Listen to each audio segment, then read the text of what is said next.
Z Débrief, en partenariat avec InMacWstore.com, le spécialiste de l'équipement informatique pour les professionnels.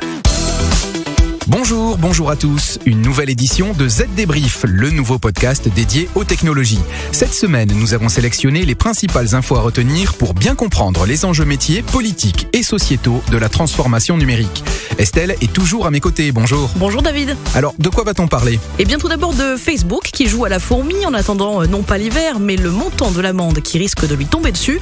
Ensuite, on parlera du gendarme des télécoms français qui s'intéresse à la qualité des accès à Internet. On ira en Corée du Sud où les grands fans des smartphones Samsung vont être déçus, n'est-ce pas Estelle ? Et puis retour aux États-Unis où la cybercriminalité se porte plutôt bien selon le FBI. Et enfin, on vous donnera le mode d'emploi pour programmer l'envoi d'un courriel via Gmail. Les dernières infos.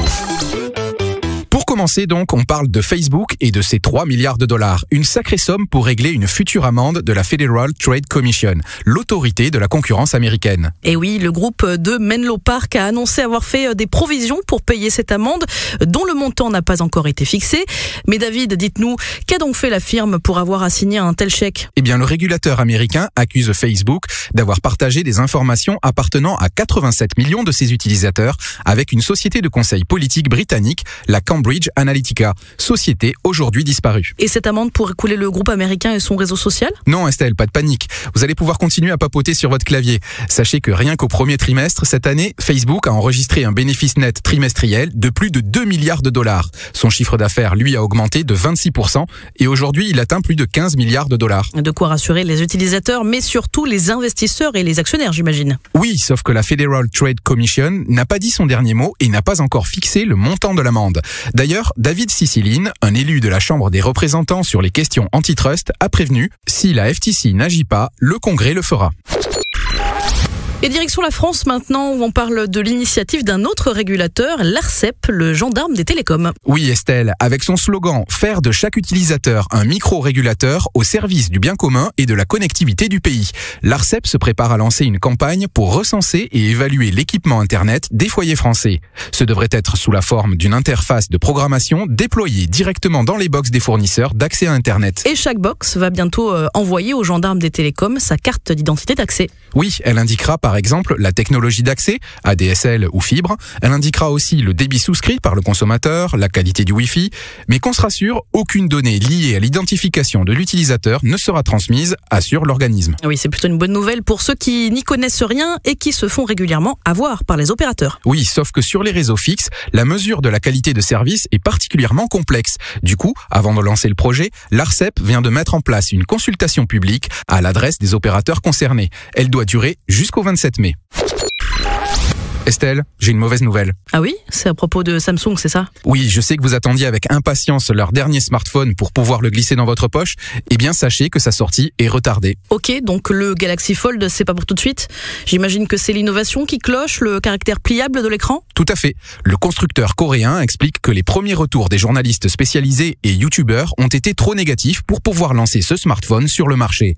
Ils ont par exemple montré que l'écran présentait des dommages au niveau de la pliure et des défauts d'affichage. Ils ont aussi indiqué avoir retiré le film de protection de l'écran. Problème, ce film fait partie intégrante du dispositif et ne doit surtout pas être altéré. Bref, la copie est à revoir donc.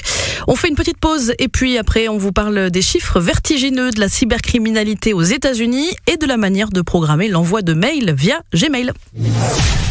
Savez-vous que le support technique des PC sous Windows 7 s'arrêtera en janvier 2020 ? Prenez une longueur d'avance et changez dès maintenant pour un PC nouvelle génération équipé de Windows 10 Pro. Plus rapide, plus léger, plus sécurisé, vous avez la garantie d'un PC vraiment plus performant. Retrouvez le PC adapté à votre activité professionnelle sur InMacWstore.com. Le chiffre marché. Et le chiffre du jour, Estelle, c'est une somme et c'est 1,3 milliard de dollars. Oui, il représente le montant obtenu aux États-Unis l'an passé par des cybercriminels via des courriels professionnels.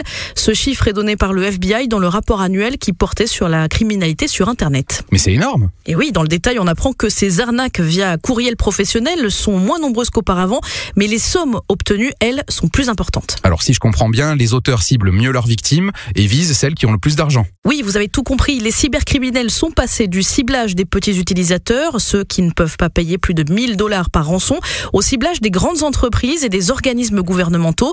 Ils peuvent aujourd'hui payer des millions pour avoir de nouveaux accès à certains de leurs documents commerciaux les plus sensibles.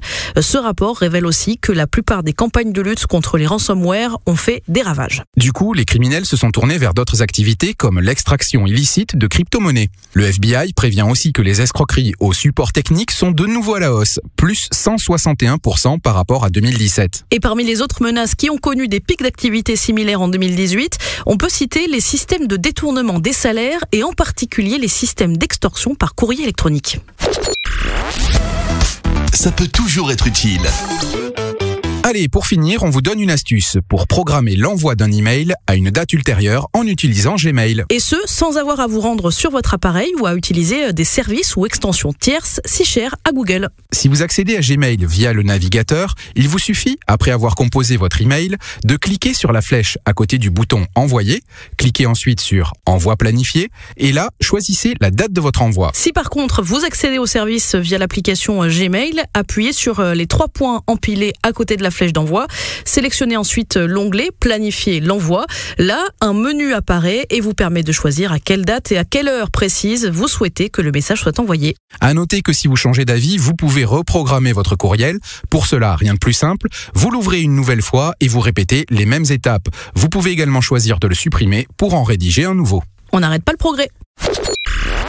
Voilà, vous savez tout pour cette semaine. Mais il ne s'agit que d'un avant-goût, donc pour en savoir plus, rendez-vous sur votre site zdnet.fr à la rubrique pratique. Nous, on se retrouve la semaine prochaine pour un nouveau numéro du Z Débrief. À très vite.